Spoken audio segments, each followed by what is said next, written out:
तो आम आदमी पार्टीना उम्मीदवारोनी सौथी वधु जो कोईनी चर्चा थती होय तो सूरत महानगरपालिकाना उम्मीदवारोनी चर्चा थवानी हती के त्यारे ए क्या क्या उम्मीदवारोने सूरतनी अंदर फरी एक वखत आम आदमी पार्टी मैदाने उतारशे। कारण के चर्चा एटला माटे हती 2021 कोर्पोरेशननी चूंटणीमां चौंकावनारा परिणामों ए सूरतथी आम आदमी पार्टीने मळ्या हता। 20 जेटला कोर्पोरेटरो चूंटाईने आव्या हता पाटीदार विस्तारोमां ए प्रभुत्व आम आदमी पार्टीनुं जोवा मळ्युं हतुं ने त्यारबाद गुजरातनी अंदर आम आदमी पार्टीनो उद्भव थयो हतो। एटले सौ कोईनी नजर हती के आम आदमी पार्टी आ वखते सूरतनी अंदर केवी रीते तैयारीओ करशे, केवी रीते चूंटणीना ए जंगना मैदानमां उतारशे अने ए जंगे मैदानमां उतारवा माटे सौप्रथम ए उम्मीदवारो कोने कोने ए उतारशे तेनी उपर सौ कोईनी नजर हती। कोने क्या वोर्डमांथी टिकिट आपवामां आवशे, ज्ञाति फेक्टर केटला काम करशे। कारण के पाटीदार मत विस्तारो त्यां खूब वधु आवेला छे, पुणागाम होय, मोटा वरासा होय, तो ए बधा विस्तारोमां कोने ए उम्मीदवारी पत्र एटले के उम्मीदवार बनाववामां आवशे। ने सौथी मोटो सवाल ए पण हतो के अल्पेश कथीरिया अने तेमनी जे टीम हती ए आ वखते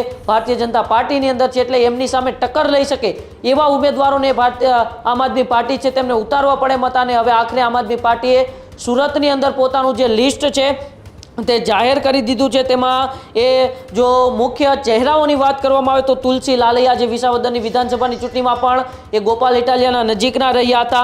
રિંકલ પોસિયા જે હંમેશા ક્યાંક ને ક્યાંક સુરતની અંદર સરકારી શાળાઓને લઈને એ ચર્ચામાં રહેતા હોય છે। આ સિવાય એ મહેશ અણગડ જેઓ એ કોર્પોરેટર રહી ચૂક્યા છે।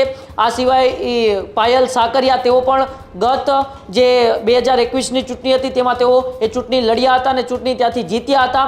આ સિવાય ઘણા એવા નામો છે જે ચોંકાવનારા નામો પણ છે અને સૌથી વધુ એ ચર્ચિત નામ જો કોઈનું હોય કૃણાલ તો એ વોર્ડ નંબર 26ની અંદર છે, જેમાં એ શ્રવણ જોશી જે સૌથી વિવાદોમાં રહેલો ચહેરો છેલ્લા 2 મહિનામાં છે એ શ્રવણ જોશીને એ આમ આદમી પાર્ટીએ એ વોર્ડ નંબર 26માંથી એ ટિકિટ આપી છે અને એ સૌથી એ વધુ ચર્ચામાં રહ્યું છે કે શ્રવણ જોશી જેવો વિવાદાસ્પદ રહ્યા છે, ખંડણી માગવા સહિતનો તેમની ઉપર આરોપ લાગ્યો હતો, આવા નેતાને ટિકિટ આપી છે। એટલે કે હવે જોવાનું રહેશે કે જેટલા આ ઉમેદવારો છે તેમને આમ આદમી પાર્ટી મેદાને ઉતાર્યા છે એ મેદાને ઉતારેલા આમ આદમી પાર્ટીના ઉમેદવારો કેવી રીતે ચૂંટણી જંગમાં એ ફરી એક વખત લોકોની વચ્ચે જશે।